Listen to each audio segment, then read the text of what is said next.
살아계신 하나님, 신실하신 하나님, 위대하신 하나님, 영광받기 합당하신 하나님, 우리가 주님을 높여드립니다. 주님을 찬양합니다. 주님을 경배합니다. 우리가 진심으로 이 찬양을 고백할 때 주님 받으시고 주목하여 주셔서 성령 충만케 하여 주셔서 주님 뜻대로 살아가기에 부족함 없도록 우리를 변화시켜 주시고 우리의 마음이 주님으로 가득 채워지는 주님으로 충만한 시간 되게 하셔서 이번 한 주를 주님과 함께 동행할 수 있도록 인도하여 주옵소서. 우리의 예배 받으실 하나님 앞에서 찬양 경배 올려드리며 예수님의 이름으로 기도드립니다. 아멘.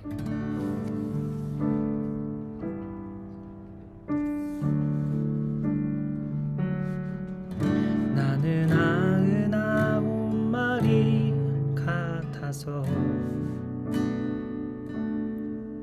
주의 사랑을 몰랐죠. 우리 속 가장 깊숙이 숨어서 사랑하는 척 살았죠. 잃은 양 찾는 주님의 시선이 물이 속 나를 찾았네. 전하보다 귀한 나의 사랑아, 너는 나의 사랑을 아니. 주의 사랑 언제나 나를 찾네. 주의 사랑 언제나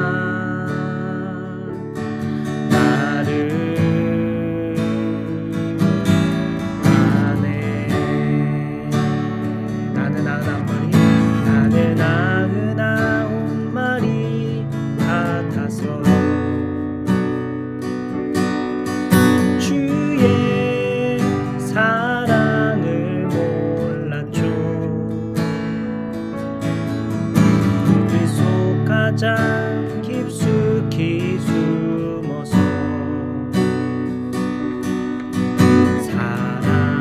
사랑하는 척 살았죠.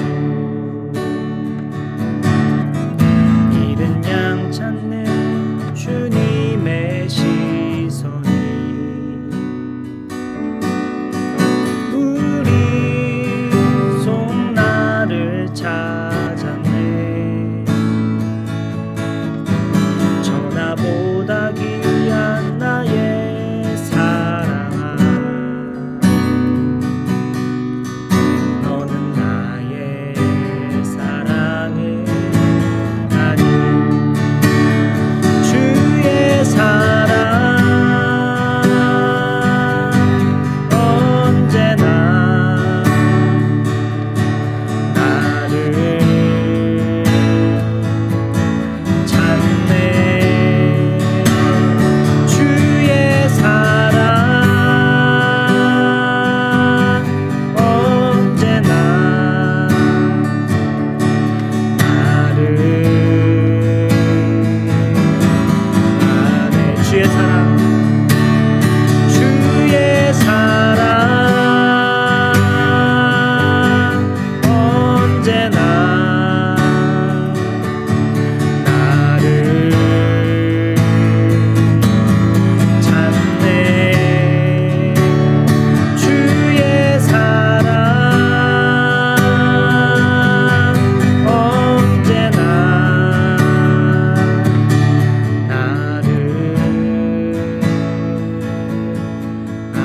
한번 처음부터 고백할까요? 나는 아흔아홉 마리, 나는 아흔아홉 마리 같아서 주의 사랑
나 무엇과도 주님 바꾸지 나 무엇과도 주님을 바꾸지 않으리 다른 어떤 은혜 구하지 않으리 오직 주님만이 내 삶의 도움이시니 주의 얼굴 보기 원합니다. 아멘. 주님 사랑해요.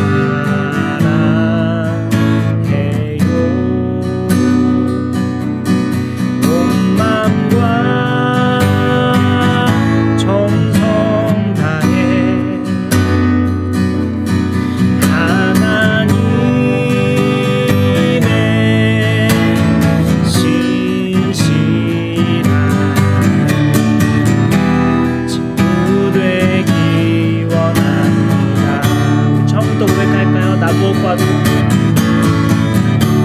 무엇과도 주님을 바꾸지 않으리 아멘 다른 어떤 은혜 구하지 않으리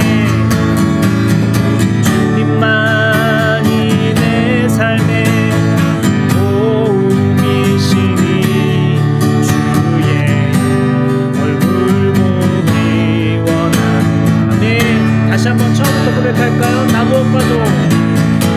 무엇과도 주님을 바꾸지 않으리 아멘 다른 어떤 은혜 구하지 않으리 오직 주님만이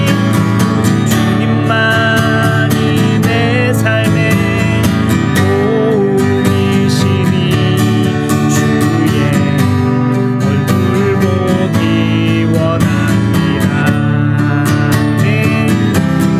주님 사랑해요.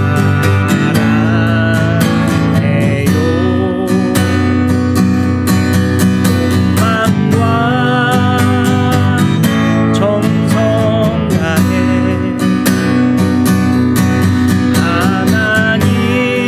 하나님의 신실한 친구 되기 원합니다. 네, 주님 사랑합니다. 주님 사랑해요.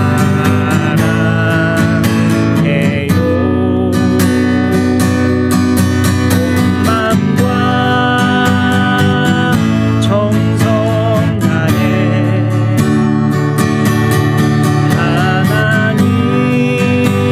하나님의 신실한 친구 되기 원합니다. 마지막으로 한 번 더 주님 사랑합니다. 주님 사랑해요. 온 마음과 정성 다해 하나님의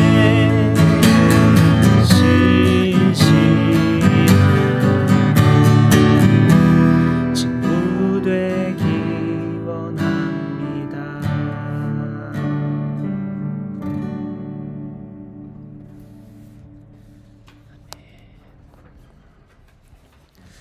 네, 오늘 말씀은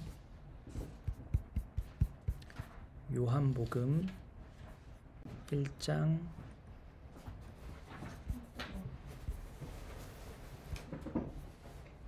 9절에서 18절까지의 말씀입니다. 요한복음 1장 9절에서 18절까지의 말씀입니다.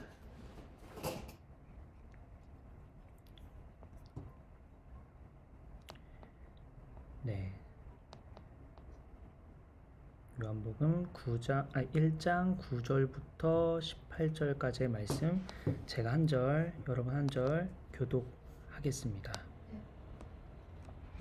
참 빛이 있었다. 그 빛이 세상에 와서 모든 사람을 비추고 있었다. 그는 세상에 계셨다. 세상이 그로 말미암아 생겨났는데도 세상은 그를 알아보지 못하였다. 그가 자기 땅에 오셨으나 그의 백성은 그를 맞아들이지 않았다. 그러나 그를 맞아들인 사람들 곧 그 이름을 믿는 사람들에게는 하나님의 자녀가 되는 특권을 주셨다. 이들은 혈통에서나 육정에서나 사람의 뜻에서 나지 아니하고 하나님에게서 났다. 그 말씀이 육신이 되어 우리 가운데 사셨다. 우리는 그의 영광을 보았다. 그것은 아버지께서 주신 외아들의 영광이었다. 그는 은혜와 진리가 충만하였다. 요한은 그에 대하여 증언하여 외쳤다. 이분이 내가 말씀드린 바로 그분입니다. 내 뒤에 오시는 분이 나보다 앞서신 분이라고 말씀드린 것은 이분을 두고 말한 것입니다. 그분은 사실 나보다 먼저 계신 분이기 때문입니다. 우리는 모두 그의 충만함에서 선물을 받되 은혜의 은혜를 받았다. 율법은 모세를 통하여 받았고 은혜와 진리는 예수 그리스도로 말미암아 생겨났다. 솔직히 하나님을 더 사랑하는 아무도 없다. 아버지 품속에 계신 외아들이신 하나님께서 하나님을 주셨다. 아멘. 오늘 말씀은 요한이 전하는 하나님 마음, 또 혹은 요한이 말하는 하나님 마음. 제가 주보를 만들 때만 해도 요한이 말하는으로 했는데 전하는 하나님 마음으로 제목을 바꿔봤습니다. 우리 이따가 나눔 시간에 나누겠지만 최근 나에게 마음을 특별히 이렇게 감동을 주거나 내 마음을 이렇게 울리게 했던, 내 마음에 어떤 깨달음을 주었던 사건, 사례, 어떤 시간이 있었다면 우리 이따가 한번 나눠보면 좋겠습니다. 마음이라는 것 통하게 되어 있고 진심이라는 것 전해지게 되어 있죠.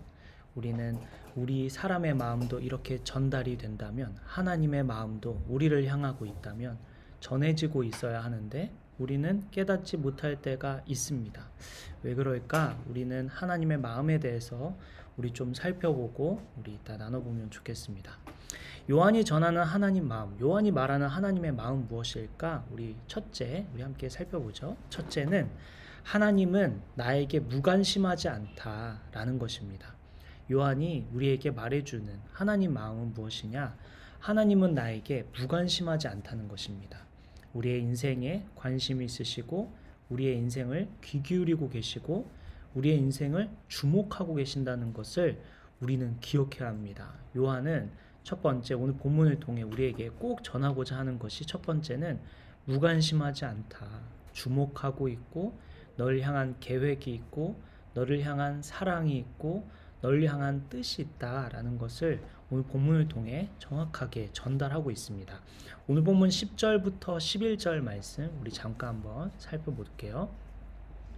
오늘 본문 1장 10절부터 11절 말씀 제가 한 절 여러분 한 절 읽을까요? 요한복음 1장 10절 11절이요. 제가 10절 읽을게요. 그는 세상에 계셨다. 세상이 그로 말미암아 생겨났는데도 세상은 그를 알아보지 못하였다. 그가 자기 땅에 오셨으나 그의 백성은 그를 맞아들이지 않았다. 네, 참 빛, 진짜 빛, 진짜 길, 진짜 진리 예수 그리스도는 모든 사람에게 빛을 비추시죠. 이것을 우리는 지난주에 일반 계시와 일반 은총이라는 개념으로 설명을 했습니다. 자, 그 개념은 지난주 설교 원고를 보면 좋겠고요. 그런데 그 빛이신 예수 그리스도가 세상에 오셨죠. 하나님께서 인간에게 얼마나 관심이 큰지를 생각해 볼 수 있는 장면입니다. 그 빛이신 예수 그리스도가 세상에 오셨다. 하나님께서 인간에게 얼마나 관심이 큰지 생각해 볼 수 있는 장면입니다. 직접 세상에 오실 만큼 우리 사람에게 관심을 가지시는 거죠. 직접 사람의 마음을 헤아리길 원했고 직접 사람과 교류하기 위해 땅으로 내려오셨습니다. 세상을 지으셨고 창조주가 땅에 오셨다. 우리는 신앙생활하면서 이 얘기를 지겹게 들었고 정말 수도 없이 들었는데도 불구하고 또 들어도 또다시 생각해도 너무 신비한 일입니다. 온 만물을 지으신 창조주가 일부러 인간을 위해 인간을 만나기 위해 인간과 교류하기 위해 땅에 오셨다. 이것이 저는 지금도 사실 놀랍고 지금도 가끔 이렇게 소름이 돋는 사실입니다. 온 만물을 창조한 우주가 얼마나 광활하고 아름답고 놀라운데 그곳을 지으신 창조주가 땅에 오셨다? 너무너무 신기한 일인 것 같아요. 만약 제가 가능하다면 저의 죽기 전에 소원 중에 하나는 예루살렘에 꼭 가보는 것입니다. 실제로 예수님께서 거닐으셨던 그 거리도 걸어보고, 물론 우리 천국에 가서 주님을 만나 뵙겠지만 땅에 있는 동안 한 번쯤 꼭 가보고 싶은 마음이 굉장히 커요. 창조주가 이 땅을 거닐었다. 너무 신기하고 놀랍죠. 그만큼 하나님은 인간에게 관심이 있으시다. 더불어 우리 오늘 여기 모인 우리에게, 또한 온라인으로 예배하는 모든 성도들에게 관심이 있으시다. 이거 정말 놀라운 일이죠. 세상을 지으신 창조주가 당시에 세상에 오셨는데 사람들이 알아보지 못합니다. 어떻게 그럴 수 있을까요? 창조주가 오셨는데 그분이 하는 말은 지혜롭고 놀라운 일들이 가득했는데 세상에 오셨는데 사람들이 알아보지 못했습니다. 어떻게 그럴 수 있을까? 그런데 한편으로는 이해가 되기도 합니다. 레디컬한 상상이긴 하지만 만약 예수님이 지금 오늘 한국에 오신다면, 여기 분당에 오신다면, 여기 미금역에 오신다면 우리가 예수님 알아볼 수 있을까?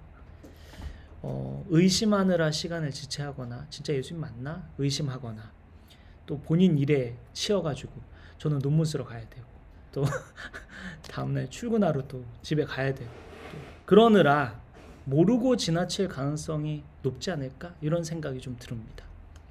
인식한다는 게 참 재밌는데요. 인식하다. 무언가를 보거나 듣는 행위를 하면요, 시상을 거쳐 피질로 가서 지각하고 이후 해마에서 의미와 맥락이 붙고 전전두엽에서 의식적으로 인식하게 되기까지, 이 과정이 참 흥미로운데요. 여기서의 시작은 감각기관, 즉 보거나 듣는 것이죠. 결국 우리가 보거나 듣지 않으면 인식하지 못한다는 의미인데요. 물론 이 논의에서 성령님의 역사, 성령님의 은혜인 보이게 하시고 들리게 하시는 것을 제외하고 인간의 방편에서 생각해보면 정말 신기하고 재밌는 장면인데요. 결국 이 얘기를 왜 했냐면 우리가 성경을 보거나 성경을 듣거나 찬양을 부르거나 찬양을 듣거나 성도들과 교제를 하거나 하지 않으면 인식할 수 없다는 것이죠. 우리의 몸이 그렇게 디자인되어 있으니까요. 의도적으로 보려고 하거나 들으려 하지 않으면 볼 수가 없고요. 들을 수가 없다는 의미입니다. 마치 내 핸드폰 어플에 성경 어플은 깔려 있지만 그 어플을 열지 않으면 없는 것과 다름없듯이 하나님도 마찬가지인 거죠. 하나님은 존재하시고 우리에게 관심이 있으셔서 이 땅에 오시기까지, 또 창세 이전부터 우리를 계획하시기까지 관심이 많으신데 우리가 교제화하길 원하시는데 마치 우리 어플처럼 열지 않으면 만날 수 없고 들을 수 없고 깨달을 수 없다는 것이죠. 하나님은 끊임없이 우리에게 관심을 가지시고 원하시고 함께하길 원하시는데 우리가 보지 않기 때문에 보이지 않는 것이고 듣지 않기 때문에 들리지 않는 것입니다. 보고자 하면 보일 거고요. 듣고자 하면 들리지요. 우리 뇌는 봐야 인식할 수 있고 들어야 인식할 수 있기 때문입니다. 의도적으로 보아야 되고요. 들어야 합니다. 아주 유명한 말씀인데요. 잠언 8장 17절 말씀 한번 보죠. 잠언 8장 17절 말씀 함께 보겠습니다.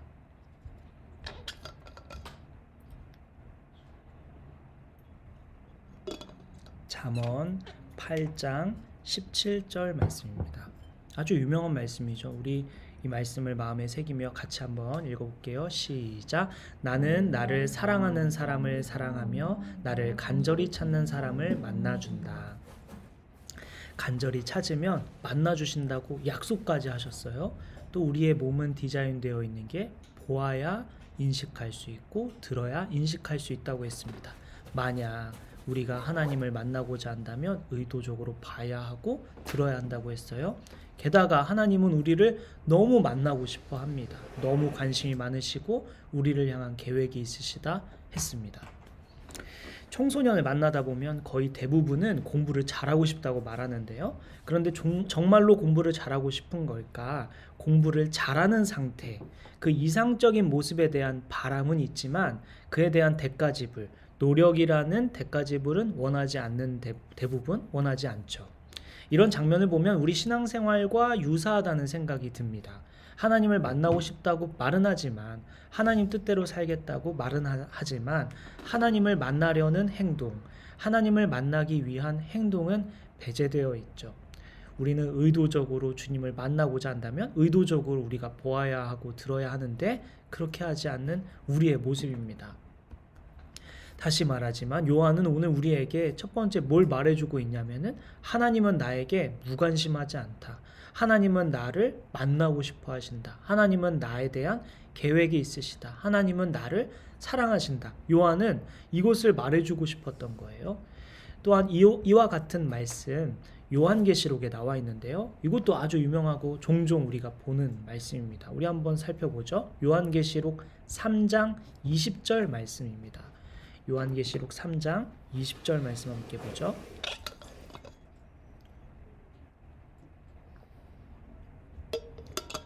이것도 유명한 말씀이죠. 제 기억엔 윤지가 이 말씀을 받았던 걸로 기억하는데 작년이었나? 네. 함께 읽을까요? 시작. 보아라, 내가 문 밖에 서서 문을 두드리고 있다. 누구든지 내 음성을 듣고 문을 열면 나는 그에게로 들어가서 그와 함께 먹고 그는 나와 함께 먹을 것이다.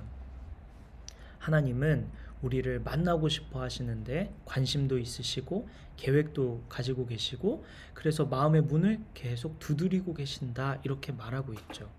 문 밖에 서서 기다리고 계시기도 합니다. 문제는 우리가 관심이 없거나 하나님께 마음에 둘 여유가 없는 게 문제죠. 관심이 없기도 하지만 한편으로는 마음 둘 여유가 없는 게 문제입니다. 제가 지난주 우리 나눔 시간에 잠깐 나눴던 저의 현실적인 고민인데 무언가 중요한 일정을 앞에 두고 있으면 다른 것에 집중하기 어려운 저의 모습, 평소에 제가 책을 읽고 글을 쓰고 산책을 하며 사색하는 것을 원래 아주 옛날에는 좋아했는데 그 과제가 뭐길래 학교가 뭐길래 강의가 뭐길래 마음이 다 뺏깁니다. 책이 눈에 안 들어오고요. 읽고 싶지도 않고 머릿속에 온통 나 무슨 박사인 줄 알고 있어. 누가 보면 나 논문 지금 석사하고 있는데 누가 보면 이거 그 뭐 무슨 박사 두 번째 하는 사람처럼 이렇게 막 힘겨워하는데 요거에 너무 마음이 뺏겨가지고 글도 잘 안 읽히고 산책도 안 하고 싶고 이러한 삶에서 제 마음에 하나님 자리가 너무 협소한 거죠. 저조차도 설교를 위해 말씀을 묵상은 하지만 설교를 위함일 뿐이고 또 억지로 겨우 밤에 억지로 막 기도하고 또 이동할 때 새롭게 하소서 막 듣거나 찬양을 듣는 것이 저의 삶의 최근의 요즘의 전부입니다. 일생에 중요하고 급한 일들이 끊임없이 있을 텐데 그럴 때마다 하나님과의 나의 삶을 분리해서 살아가야 할까? 나 이거 중요한 거 먼저 끝내고 하나님과의 관계를 뒤로 미루는 것이 이것이 우리 그리스도인의 모습일까? 아니겠죠. 여러분의 삶은 어떠십니까? 바쁜 일정 속에서 하나님과 동행하는 여러분만의 비결은 무엇입니까? 하나님께서 우리 교회 공동체를 주신 이유는 이러한 지혜를 모으라고 함께 자라가도록 하기 위해 우리 모이게 하셨습니다. 우리 서로에게 좋은 전략이 있는지 한번 살펴보고 우리 이번 주는 하나님과 동행하는 그 전략대로 살아가는 저와 여러분 됐으면 좋겠습니다. 요한은 첫 번째 이 본문을 통해 하나님이 우리의 관심이 있으시고 문을 두드리고 계시고 기다리고 계시니 그분을 만나야 한다. 그분이 기다리고 계신다라고 얘기하고 있습니다. 하나님이 인격적이시기 때문에 문을 두드리고 기다리시고 문을 두드리고 기다리시는 분이니 우리가 그분을 보고 의도적으로 듣고 나아가야 한다고 말씀합니다. 자, 두 번째 요한이 우리에게 전하는 하나님의 마음이 무엇이냐? 첫째는 하나님이 우리를 향한 관심이 있으시다라는 것이고요. 두 번째는 하나님은 우리가 특권을 누렸으면 하신다는 것입니다. 하나님은 우리를 향한 어떤 마음을 가지고 계시냐? 특권을 누렸으면 좋겠다. 너희들의 권리를 누렸으면 좋겠다. 너희가 갖고 있는 그 권리, 특권을 좀 누렸으면 좋겠다. 이런 마음이시죠. 오늘 본문 12절 13절 한번 볼게요. 요한복음 1장 12절 13절 한번 보겠습니다. 제가 한 절, 여러분 한 절 읽을게요. 그러나 그를 맞아들인 사람들, 곧 그 이름을 믿는 사람들에게는 하나님의 자녀가 되는 특권을 주셨다. 이들은 을 통해서나 역정에서나 사람의 뜻을 받지 아니하고 하나님에게서 합니다. 12절에 그러나를 한번 주목해 보겠습니다. 그러나 그를 맞아들인 사람들이 있었다. 우리 10절과 11절은 하나님 마음의 문을 두드리고 빛을 비추고 하는데 안 만나려는 사람이 있었어, 의도적으로 안 보는 사람이 있었어 라는 얘기를 하는데 12절에 보니까 그러나 그 와중에 그를 맞아들인 사람이 있었어. 그 중에 그 이름을 믿는 사람들이 있었어. 그래서 그들은 하나님의 자녀가 되는 특권을 받게 되었지, 이런 얘기입니다. 그러나 상황은 똑같았어요. 사건은 똑같이 벌어졌어요. 그런데 그 중에는 하나님을 영접하는 사람들이 있었다는 것이죠. 바쁜데도 하나님 만나는 사람이 있었고요. 한가한 상황에서도 그 여유 중에도 하나님을 만나는 사람들이 있었고요. 마음이 어려워도 하나님 만났고요. 마음이 충만해도 하나님 만났다는 거죠.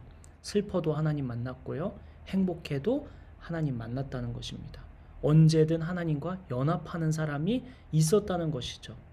많은 사람들이 하나님 만나지 않았어요. 빛을 비추셨는데요. 그들은 하나님을 거부했어요. 그러나 그들 중에 그를 맞아들인 사람이 있었어요. 그 이름을 믿는 사람들이 있었어요. 하나님의 자녀가 된 사람들이 있었어요. 요한은 그렇게 얘기하고 있습니다. 우리에게 똑같이 말하는 겁니다.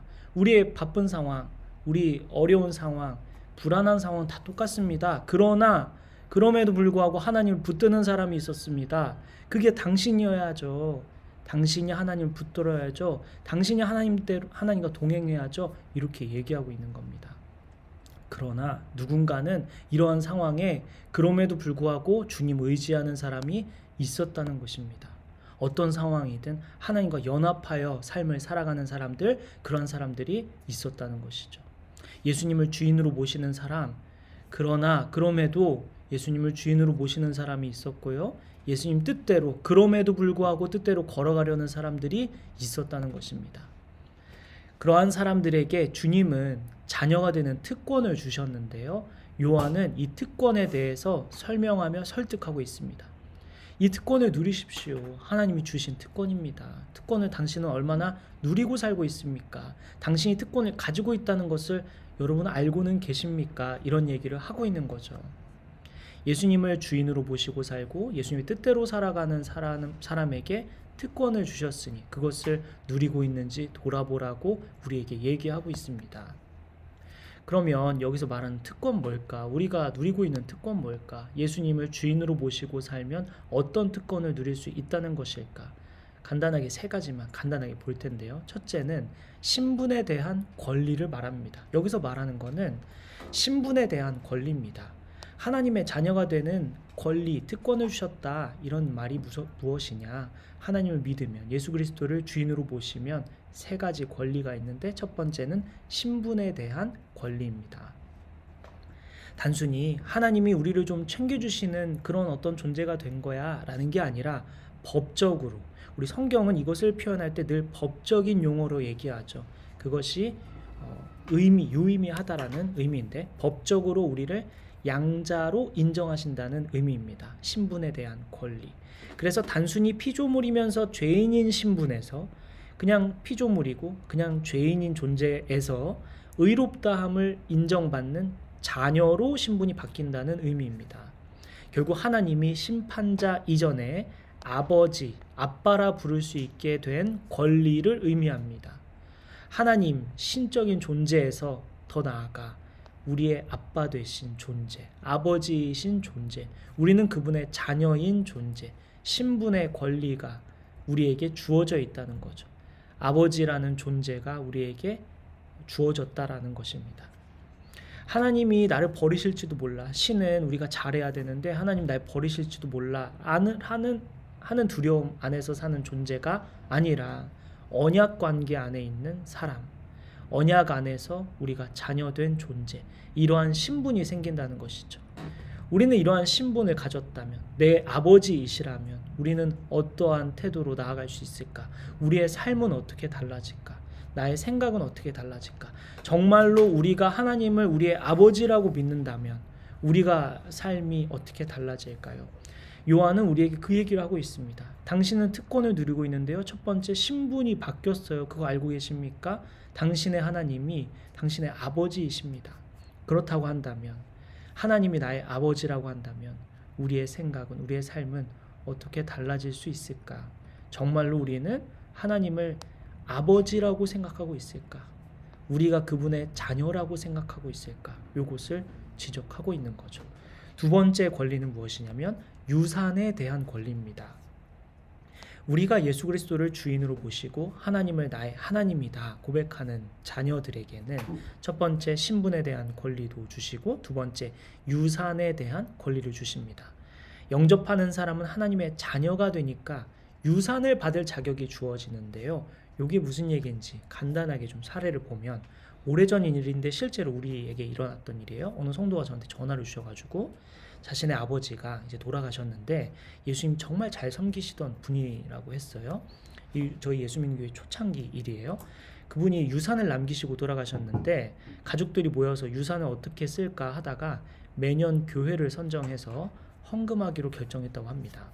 그래서 일가 친척들이 모여가지고 우리 어느 교회에 헌금할지 상의하고 기도하다가 우리 예수 믿는 교회를 포함해서 3개의 교회에 헌금하기로 결정을 합니다.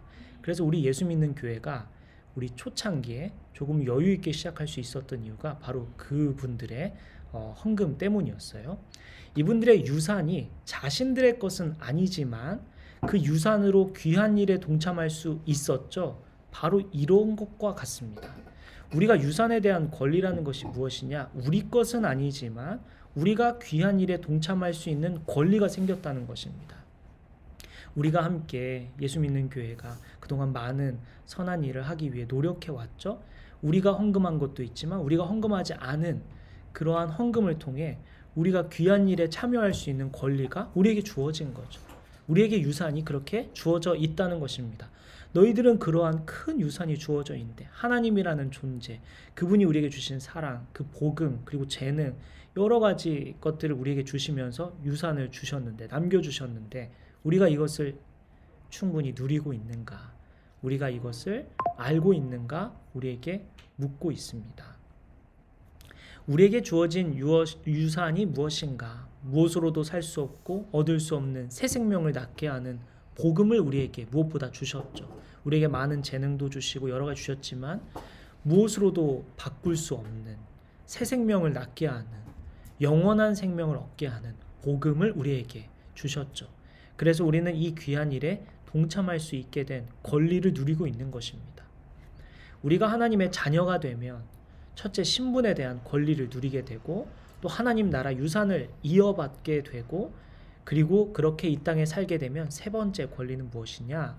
요동하지 않을 수 있는, 초월할 수 있는, 우리는 어딘가에 의존하지 않을 수 있는, 세상에 기대지 않을 수 있는 그런 특권을 누리게 되는 것이죠. 동요하지 않게 되고요. 요동하지 않게 되는 것이죠. 이것이 강력한 특권 아닙니까? 이 땅에서 살아갈 이유가 무엇인지 분명해지면 흔들리지 않을 수 있게 되죠. 물론 아주 이상적인 말처럼 들릴지 모르겠으나 약간의 흔들림은 있겠지만 우리가 분명하게 굳건히 서 있을 수 있는 이유는 바로 이러한 특권 때문입니다. 하나님 자녀들의 힘이죠. 잘 흔들리지 않고 동요하지 않는다는 것. 급변하는 시대 속에서 불안한 국제 정세와 경제 상황에서도 크게 동요하지 않는 것은 우리가 이 땅에 살아가는 이유와 목적, 방향이 분명하기 때문입니다. 여행지에서 좀 불편해도 참을 수 있는 이유가 무엇이죠? 집에 갈 것이기 때문입니다. 여행 중에 수치를 당하고 혹시 수모를 당해도 실제로 제가 말씀을 드렸었나요? 그 하와이 갔다 좀 제가 무지해서 일어난 일이지만 그 하와이에서 이렇게 망고를 주문하려고 서가지고 줄 길게 서 막 기다렸어요. 그 망고 달라고 했더니 가만히 있는 거예요. 안 줘요. 망고 달라고 했더니 안 줘요. 뒤에서 맹고 이렇게 얘기하더라고요. 아 맹고 했더니 그제서야 이제 주더라고요. 얼마나 짧은 순간이었지만 수치를 당하고 수모를 당해도 참을 수 있는 건 내가 뭐 여기 계속 있을 것도 아니고 뭐 잠깐 뭐 부끄럽지 뭐 집으로 돌아갈 것이기 때문입니다. 우리가 세상을 지나가는 나그네라는 것을 확실히 알고 있으면 그것이 특권이죠. 그것을 우리가 알고 있다면 동요하지 않죠. 그래 이렇게 살면 어때? 그래 이런 모습이면 어때? 이러한 상황이면 어때? 이런 마음이면 어때? 우리에겐 돌아갈 본향이 있으니까 흔들리지 않을 수가 있죠. 이것이 특권이라는 것입니다. 요한은 이것을 얘기하고 있어요. 너가 하나님의 자녀라는 거 너 그거 알고 있지? 너 신분 바뀐 거 알고 있지? 너 유산을 가지고 있다는 거 알고 있지? 너 동요하지 않는 존재라는 거, 너에게 본향이 있다는 거 알고 있지? 그것을 누려 라고 얘기하는 것입니다. 하나님의 마음 무엇이냐? 첫 번째 우리에게 관심이 있다는 거고요. 두 번째는 특권을 누렸으면 좋겠어. 너 권리를 누렸으면 좋겠어. 너에게 그런 권리가 있어. 이렇게 얘기하고 있는 것입니다. 우리 이러한 부분을 마음에 새기며 마지막 세 번째, 하나님 우리의 마음을 세 번째는 하나님은 우리가 이 특권을 나눴으면 하십니다. 특권을 다른 사람에게 나누기를 원하시죠. 이 특권을 나눠주고 특권을 알려주고 소식을 전해주기를 원하는 게 바로 하나님의 마음입니다. 오늘 보면 9절 한번 볼까요? 요한복음 1장 9절입니다.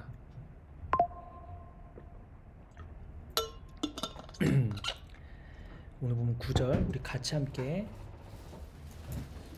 읽을게요. 네, 나도 그런 줄 알았어요. 나도요. 네. 네. 아니야. 자, 9절 우리 함께 요한복음 1장 9절 함께 읽을게요. 시작. 참 빛이 있었다. 그 빛이 세상에 와서 모든 사람을 비추고 있다. 네. 참빛, 진짜 빛이 있었고 여기서 참 빛을 할 때 참, 여기서 참, 이 참은 주로 예수님이나 하나님 아버지에게 주로 쓰였었습니다. 당시 시대적으로 여러 신들을 갖고 있고 여러 신들을 숭배하고 있던 시대적 배경 가운데 참 하나님이라고 부르는 것은 굉장히 의미가 있는 사실 표현이었습니다. 여기가 진짜 하나님이다. 이분이 진짜 신이다. 참 신이다. 참 빛이 있었다. 시대적으로 배경을 살펴보면은 이렇게 표현하는 것이 매우 의미가 있었죠. 다들 자기들이 숭배하는 것이 진짜라 여기는 시대 가운데 진짜는 예수 그리스도다라는 선포. 이것은 도전적이고 당시에 날카로운 선포입니다. 도전하는 것입니다. 이게 진짜야. 이게 정말 예수 그리스도가 진짜 신이야 라고 하는 것이 날카로운 선포고 도전적이었죠. 요한은 편지로서 글로서 또 말과 삶을 통해서 시대에 도전을 주고 있는 것입니다. 오늘날 우리도 이와 같은 장면에 놓여 있죠. 오늘날 우리나라에는 수많은 이단들과 유사 이단들이 있는데요. 사람들이 왜 이단에 빠질까? 여러 이유가 있지만 목마르기 때문입니다. 사랑에 목마르고 해석에 목마르죠. 이단은 서로가 열릴 제쳐두고 서로에게 관심과 사랑을 주죠. 가정보다 일보다 성도 간 사랑이라고 생각합니다. 그러니 이단에 빠지죠. 저긴 진짜 사랑이 있네. 이단들이 성경 해석하는 것이 명쾌하지만 완전히 틀린 해석법인데 그 엉뚱한 해석에 속는 것은 사랑을 느끼기 때문입니다. 자, 이러한 이단과 유사 이단에 빠진 사람들에게 오늘 본문처럼 여기 예수 그리스도가 참 빛이다. 진짜 신이시다. 너희들이 믿는 그 사이비 그 주교가 예수가 아니라 여기 성경에 나타난 다시 오실 예수가 진짜 참 빛이다 라는 고백. 여기 예수 믿는 교회가 진짜 교회다 라는 말을 해야 한다면 우리 상상해 보면요. 우리는 할 수 있을까? 저 이단들과 유사 이단들 앞에서 여기가 진짜 교회입니다. 우리가 진짜 교회답게 자라가고 있어요. 내가 성도고요. 예수 그리스도가 진짜 참 빛이에요. 이렇게 말해야 한다면 우리 할 수 있을까? 이번엔 다른 관점에서 우리 민족은 문화적으로 깊숙이 자리 잡은 무속신앙이라는 게 있죠. K-팝 데몬 헌터스 영화처럼 세상은 눈에 보이는 것 이면에 어떤 힘이 작용하고 있다는 것을 우리 민족은 잘 알고 있습니다. 그래서 역사적으로 우리 민족은 미래를 점쳐주는 무당의 기대, 불안을 해소하며 살아왔죠. 지금도 그 경향은 여전한데요. 작년 5월 혁신의 숲이라는 스타트업 분석 업체가 내놓은 민간 추정치에 의하면 한국 점술 시장 규모가 1조 4천억 원으로 추산된다고 합니다. 어마어마하죠. 통계청에 따르면 통계청에 잡힌 수준은 1,800억이라고 하는데 그들이 이제 신고 잘 안 하죠. 그러면 아마 훨씬 몇 배는 벌고 있어서 여기 지금 스타트업 분석 업체가 내놓은 1조 4천억 정도 되지 않을까 저도 생각합니다.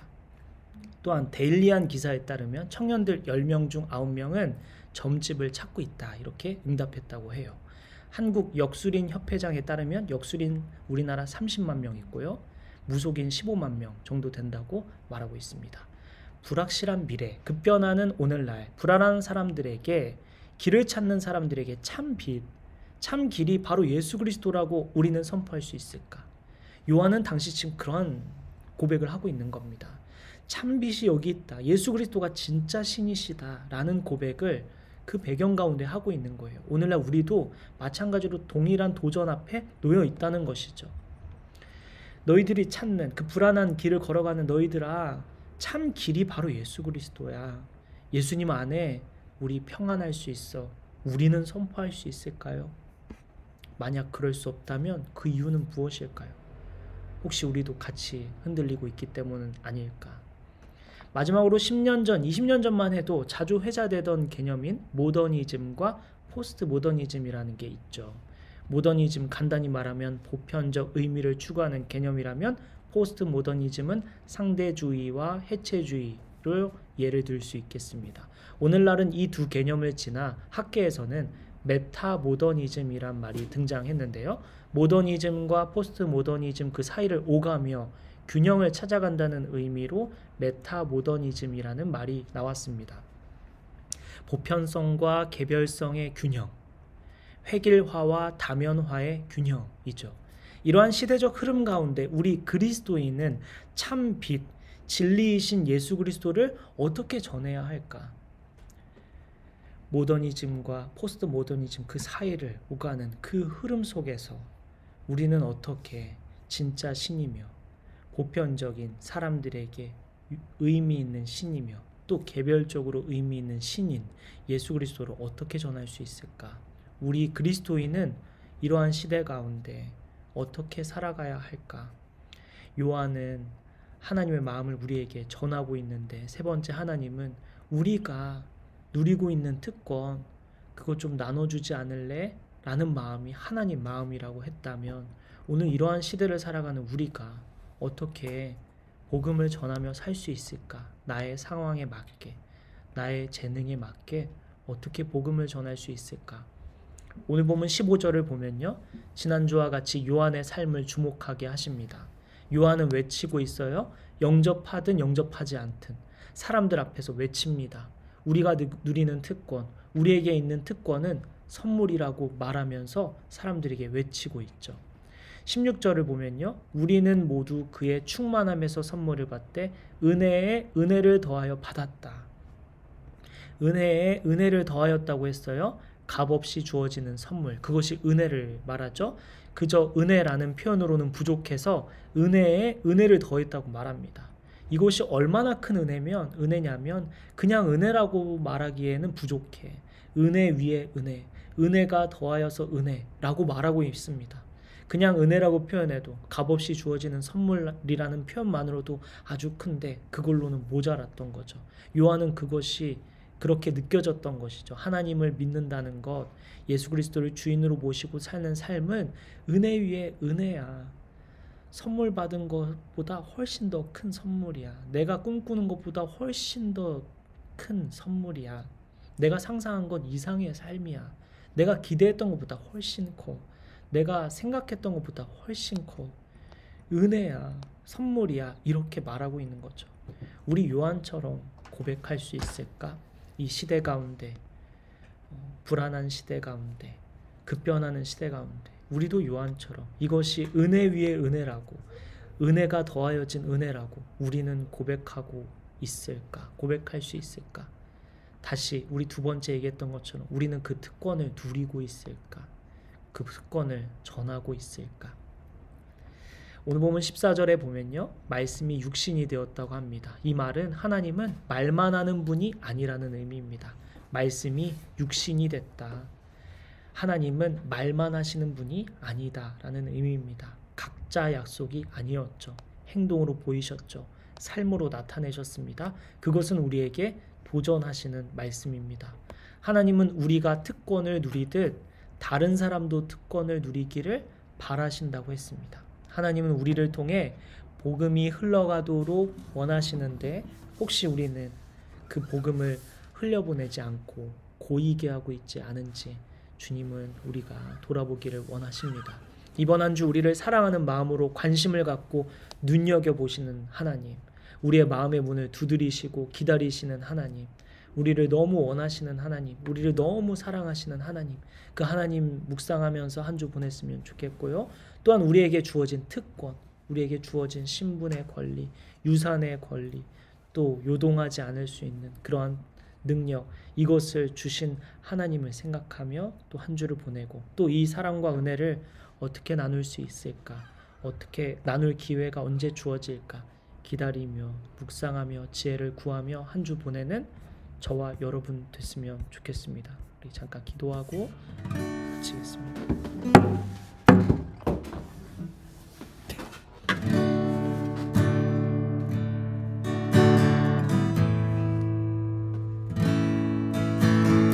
우리 잠깐 기도하죠. 여러분 오늘 말씀을 한번 쭉 돌이켜보면서 하나님께서 여러분에게 어떤 말씀 하고 계십니까? 오늘 나에게 주시는 말씀 무엇입니까? 하나님 나에게 하고자 하는 말씀, 내가 귀 기울여야 하는 말씀, 내가 적용해야 하는 말씀 무엇입니까? 마음에 새기며 우리 기도로 주님과 교제하며 나아갔으면 좋겠습니다. 잠깐 기도하게요.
마지막 한 가지 더 기도하고 마칠 텐데요.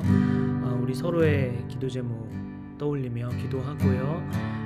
또한 우리 예수 믿는 교회가 하나님이 뜻하시는 그 길로 잘 나아갈 수 있도록 인도하여 주시고 하나님께서 우리에게 주신 사명 무엇인지 올해가 가기 전 혹시 하나님께서 하길 원하시는 선한 일이 있다면 깨닫게 해달라고 인도해달라고 기도하고요. 우리 서로 아픈 지체들 위해서, 가족 중에 아픈 지체들을 위해서, 또 아직 하나님 알지 못하는 우리 동료들, 친구들, 혹시 가족들 위해서 우리 함께 서로 기도의 짐을 지으며 나아갔으면 좋겠습니다. 기도하겠습니다.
살아계신 하나님, 오늘 요한을 통해 하나님의 마음을 알려주신 주님, 우리가 이 말씀을 마음에 새깁니다.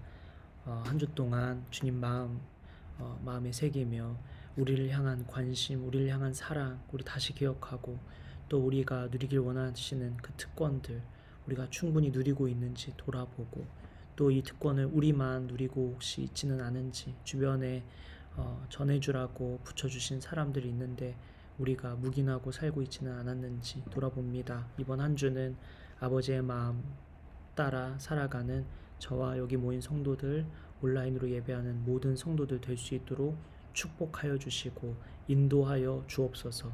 그렇게 귀하게 아름답게 인도하실 주님 찬양하고 감사드리며 우리의 길이요 진리요 생명이신 우리를 위하여 죽으시고 다시 사신 예수님의 이름으로 기도드립니다.